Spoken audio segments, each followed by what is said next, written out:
No va a ser la primera vez que el consumo problemático y las adicciones nos llevan a poner sobre la mesa como tema de entrevistas de La Voz del Pueblo.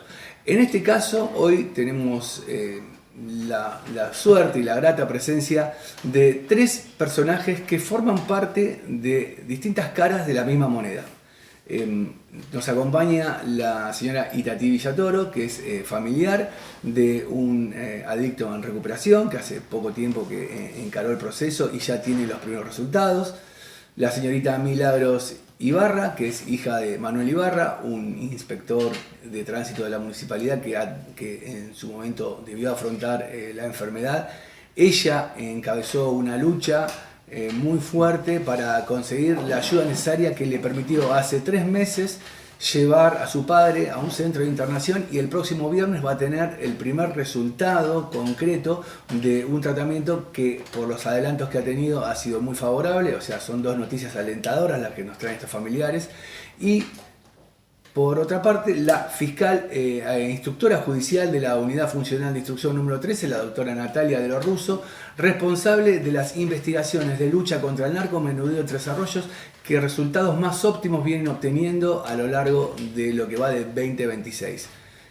La doctora de los Russo viene encabezando la investigación por la cual recientemente acaban de ser trasladados al penal 6 imputados de tenencia de estupefacientes con fines de comercialización bajo la modalidad narcomenudeo, o sea, la que le suministra estupefacientes a personas como el familiar de Itatí y el papá de Milagros. Así que ellos tres nos van a compartir un poco las distintas formas en las que se manifiesta este triste fenómeno que hoy invade a Tres Arroyos y que tal vez pueda ser la problemática social más grande que tenemos en la ciudad. ¿Qué tal? Muchas gracias por venir, chica. ¿Qué tal? Buenas tardes, ¿cómo le va? Bueno, me gustaría empezar con la doctora de los Russo, que tiene en sus manos la misión de combatir el flagelo que termina generando situaciones como la que sufren hoy Itatí y Milagros. Usted cuando obtiene resultados como los que obtuvo en el mes de abril y que se vienen, que a raíz de su investigación está dando un avance positivo hacia el juicio oral, ¿entiende el daño social que genera el narcomenudeo? Más allá de que no es su responsabilidad entenderlo, pero como persona, como luchadora de este flagelo, ¿qué pasa por la cabeza de un investigador cuando ve que Tres Arroyos tiene semejante cantidad de personas dedicadas a ese delito y usted con la misión de sacarlo del sistema? Sí, en principio es cierto, siento una satisfacción porque nosotros, trabajando estos temas, además de ver las cosas, los datos fríos que hay en una causa, vemos también las personas afectadas por el consumo de estupefacientes. Incluso muchas causas se inician por denuncias de familiares o parejas que están desesperados porque no saben qué hacer con sus hijos que consumen. Entonces, veo que es un verdadero flagelo para las familias. Ustedes primero toman contacto con la base del problema, o sea, con las víctimas.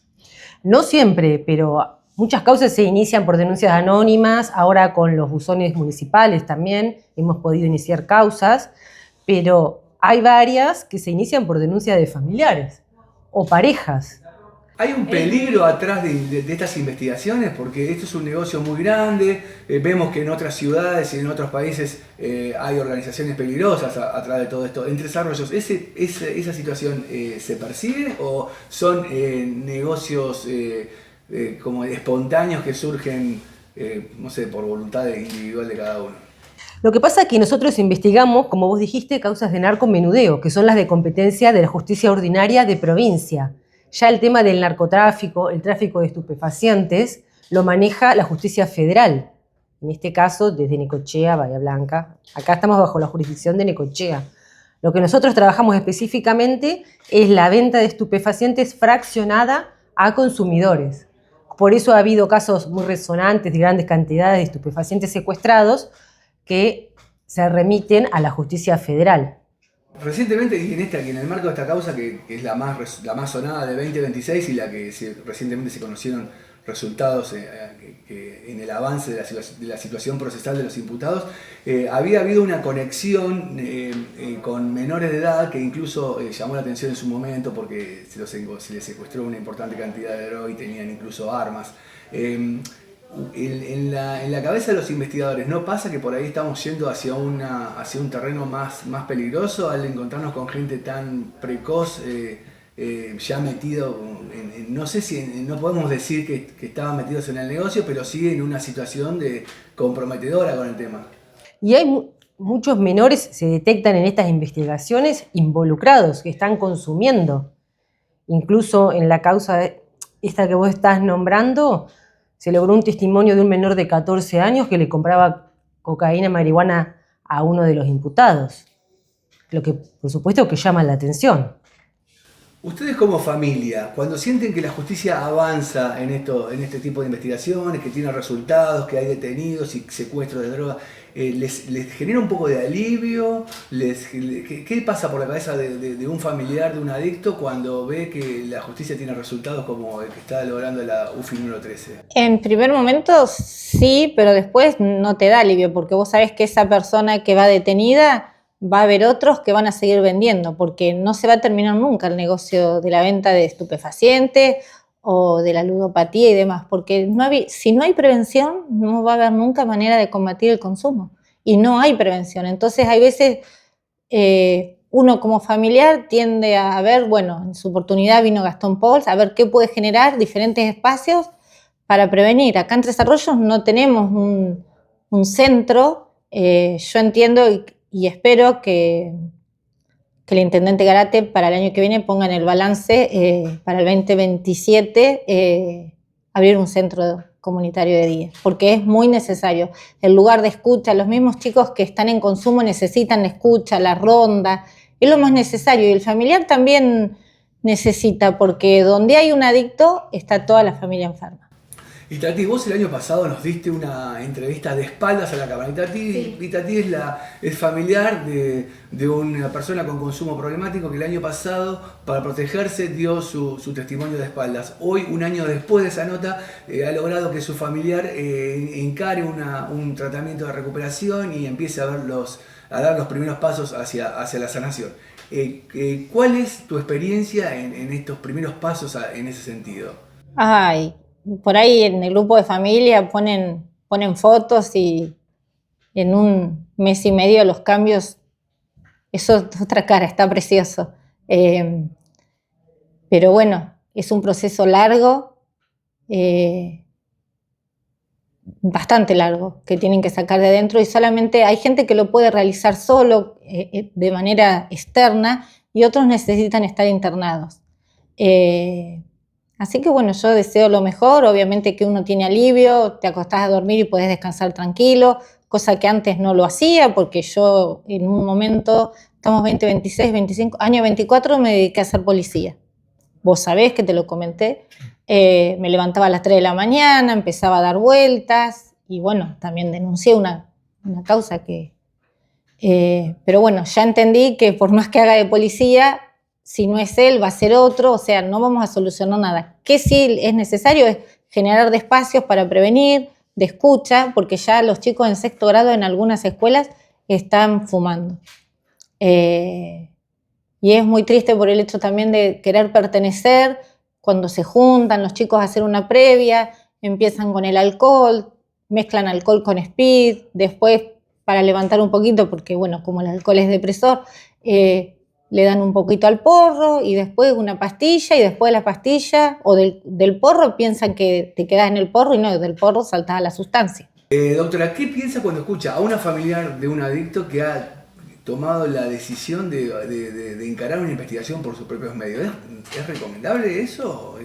No sé qué tipo de investigación encaraste, pero no me parece que es un poco... Seguimiento, conocimiento. Pero como dije, hay muchas denuncias de familiares de que como no saben qué hacer con su hijo, buscan la intervención de la ley penal. Como ella dijo, por ahí no es la solución, porque nosotros intervenimos en sancionar el delito, después que el problema ya está, como en cualquier tipo de delito.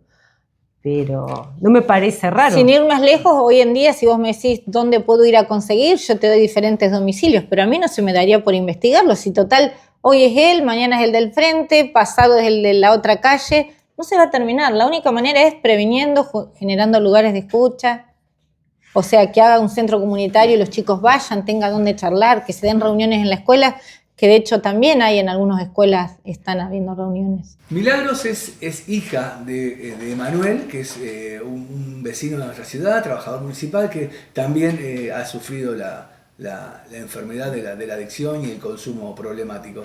Bueno, ella hace unos meses tuvo una dura lucha para conseguir apoyo, para poder internar a su padre y conseguir un lugar donde empiece a tratarse. Hoy estamos a 24 horas del cierre del primer bloque de sanación, donde vos vas a poder tomar un contacto más cercano, más concreto con él. Pero ¿cuáles fueron las primeras señales que te encontraste en este recorrido de 3 meses que ya llevas con esta situación? Nosotros lo vimos justo antes de irse, sacamos un reel en el diario, una nota donde comenzaba esta aventura de la sanación. ¿Vos cómo viene ese proceso?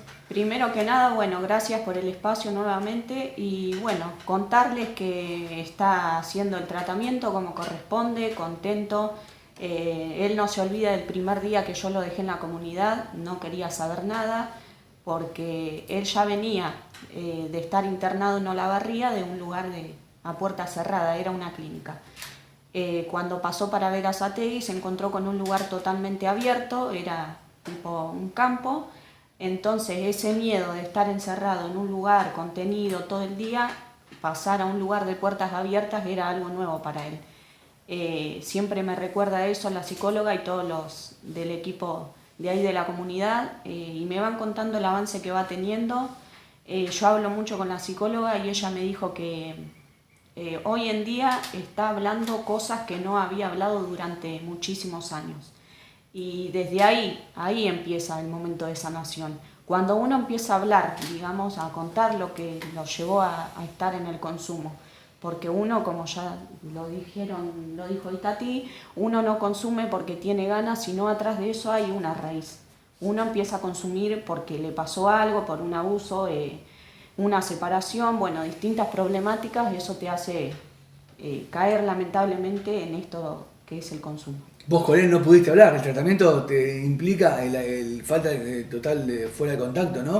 ¿O pudiste hablar con él de alguna manera? Sí, yo con él tengo comunicación una vez por semana, por videollamada, y bueno, él ahí me va comentando que yo también, para mí fue totalmente algo nuevo, encontrarme con un papá recuperándose, digamos, porque cuando a mí me ocurría algún problema o algo, yo era como que estaba hablando con la pared cuando me sucedía algo.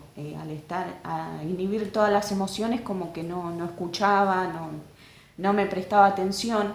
Y hoy tenerlo, por ejemplo, cara a cara, videollamada, y que me vaya preguntando un montón de cosas, para mí fue totalmente nuevo también y emocionante, porque ese era el papá que yo tenía de chica. Ah, o sea, vos notaste una diferencia entre el papá que vos tuviste de niña y el Sí. que fue cambiando en tu adolescencia y juventud posterior. Sí, tener una charla que él me vaya contando cosas que le han sucedido en su infancia, en su adolescencia, eso para mí fue un montón y ahí descubrí que sí, que él lamentablemente tenía un dolor dentro de él que no podía manejarlo solo. Y aprovechando también el espacio para repetir lo que dijo Itatí, de que acá en Tres Arroyos es necesario un centro de día, espacios de escucha para la familia, porque gracias a Dios cuando yo empecé con esto de los videos que yo hice me escribieron muchísimas familias pidiéndome ayuda. No saben qué hacer o que se encuentra que van a salud mental, están ciertos días internados y te lo mandan a tu casa. Digamos que el sistema de salud también está muy mal porque tendrían que darte información o asesorarte. Desde ya que tendríamos que tener un lugar acá y no, yo lo tengo a 500 kilómetros a mi papá. Para mí, digamos, hoy en día estoy con trabajo, pero en ese momento cuando arranqué con todo me era imposible viajar. Doctora, después de escuchar a dos familiares contando bueno, la lucha que han tenido que afrontar para encarar un proceso de recuperación, un tratamiento. Y mientras usted tiene su lucha combatiendo el narcomenudeo en este caso, ¿no hay una sensación de frustración, de decir tanto esfuerzo para luchar con algo que no es todo en esta cadena de recuperación que se está buscando? ¿No siente que hay un eslabón por cerrar entre la justicia y las políticas de coordinación, de prevención de las adicciones y la curación en general? Y creo que sí, que son todos los distintos lados de la misma moneda. Claro, yo estoy de acuerdo con ella, que es necesario organismos de prevención, pero creo que también es importante intentar que las personas que venden estupefacientes y que están envenenando a nuestras familias reciban su sanción, que se les aplique la ley penal y que no queden impunes. Claro. Inclusive en la gravedad del daño, de lo que están causando. Que eso, si bien no es nuestro objetivo, lo estamos viendo continuamente cuando investigamos, como los daños colaterales. Hemos tenido hasta familias vendedoras donde los hijos menores de hasta 10, 12 años, los utilizaban para vender estupefacientes. O en casos de violencia de género, violencia familiar, familias desesperadas que no saben, como dicen ellos. Está la presencia de la droga en esos casos también, claro. ¿No? En muchos casos, porque ha crecido mucho los casos de violencia de género. Es impresionante cómo ha crecido en los últimos 10 años la cantidad de la estadística, cómo se ha alimentado estos casos. Y obviamente la presencia de la droga tiene que ver. Pero el consumo de estupefacientes para mí atraviesa todos los distintos delitos de violencia contra las personas, o esos tipo de ajustes de cuentas con lesionados que aparecen muchas veces en el hospital. Las causas de violencia de género. También se inician muchas causas porque las parejas dicen, sí, él le compra a fulano. Y ahí surge también la violencia entre ellos, los robos de la gente que va a robar o a hacer arrebatos para después comprar. Hay mucho de eso, doctora, hay mucho de eso, porque llama la atención la cantidad de, por ejemplo, la cantidad de tranzas que caen, por ejemplo, pero por ahí no trascienden tantos hechos de robo en proporción con lo que debería ser, o no se denuncia o no trasciende públicamente, pero entonces hay delitos contra la propiedad consecuencia del abuso de estupefacientes también. Yo creo que sí. Por ejemplo, en videofilmaciones que se hacen en las etapas preliminares de la investigación, hemos visto gente que va a comprar y sale sin zapatillas. Entran a una casa y salen sin zapatillas. O gente que va a lugares que teníamos indicados como de venta de estupefacientes que van arrastrando puertas, caminando, llevando una puerta, llevando una goma. Para cambiarla. Claro, para intercambiarlo.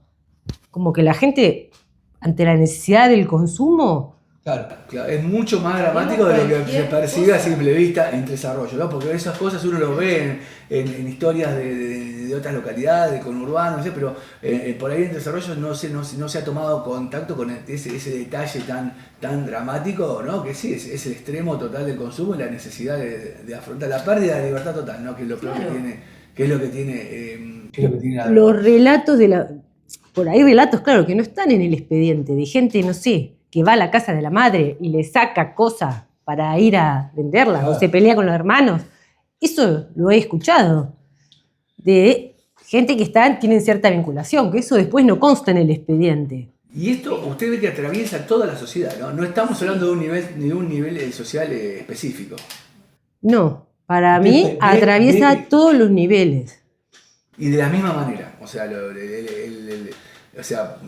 el impacto en un nivel social más alto puede llevar a postergar un poquito más este extremo, pero llevarlo en algún momento a eso.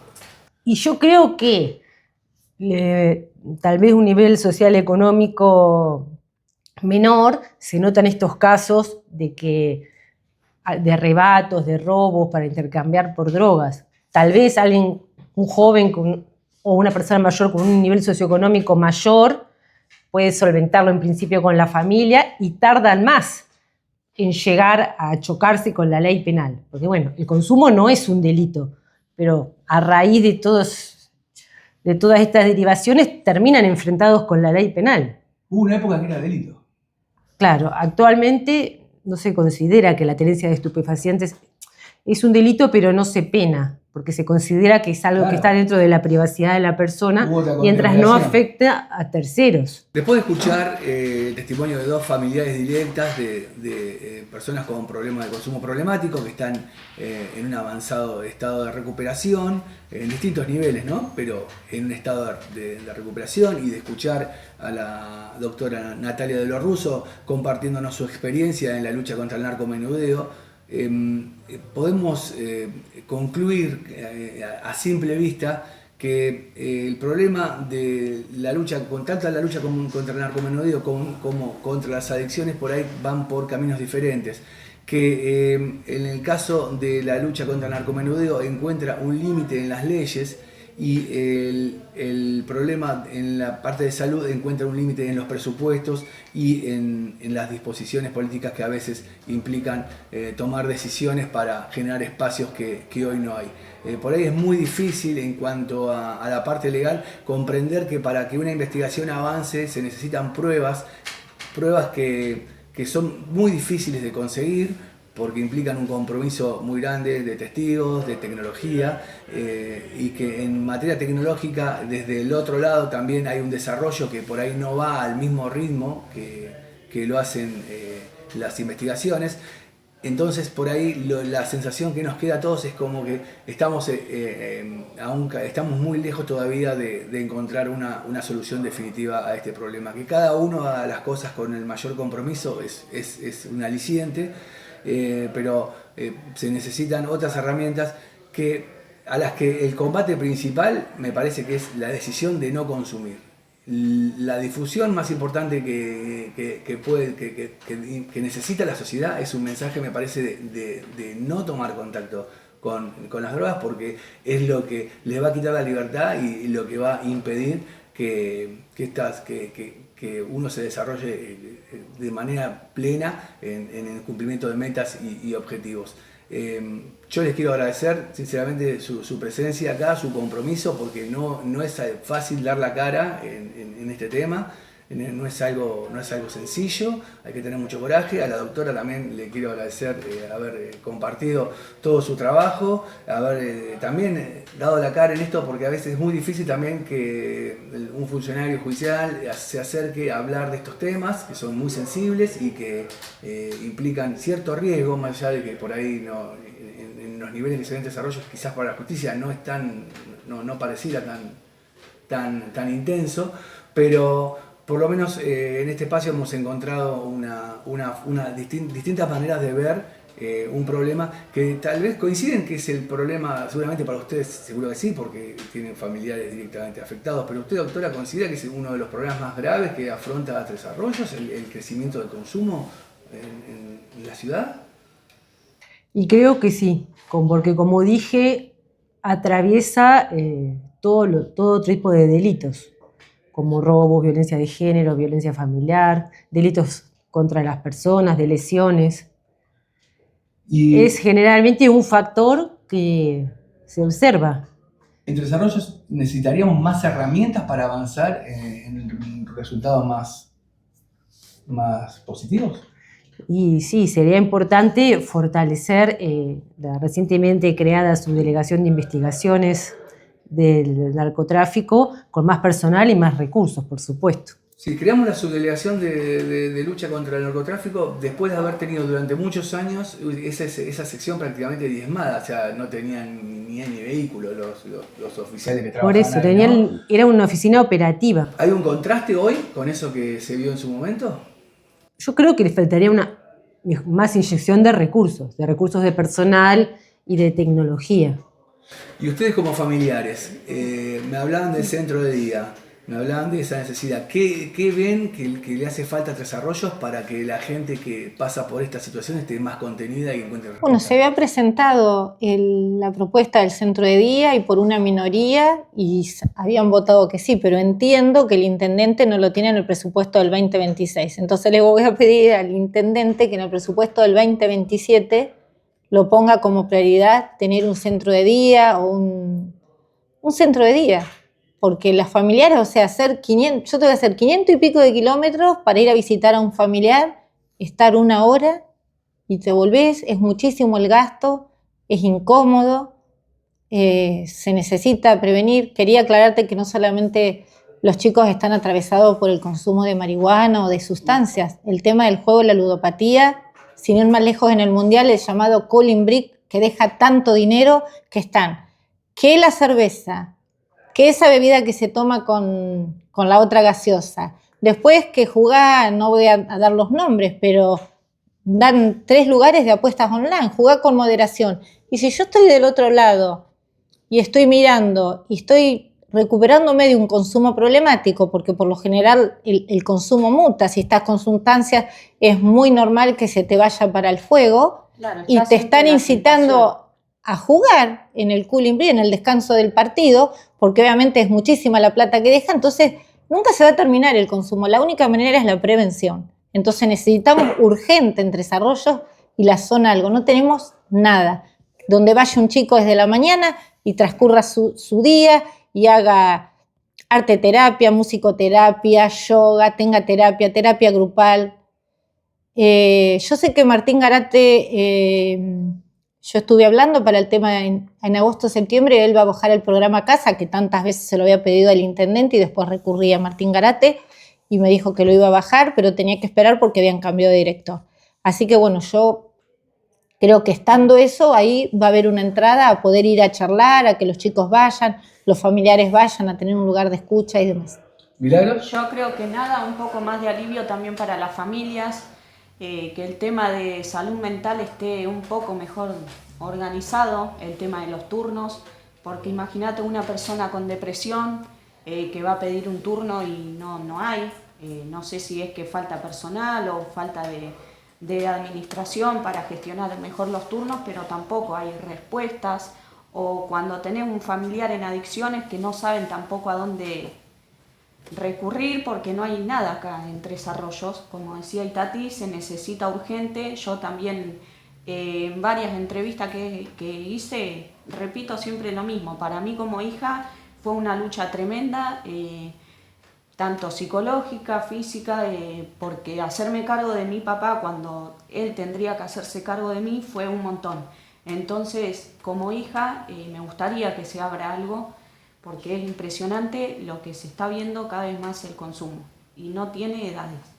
Bueno, muchas gracias por acercarse a compartir este espacio y bueno, esperemos que las personas encargadas de cada área y en caso de legisladores, en caso de tener que revisar alguna norma y funcionarios en caso de revisar las cuestiones presupuestarias y decisiones políticas, hayan tomado nota. Muchas gracias por todo. Gracias. Y, Gracias. bueno,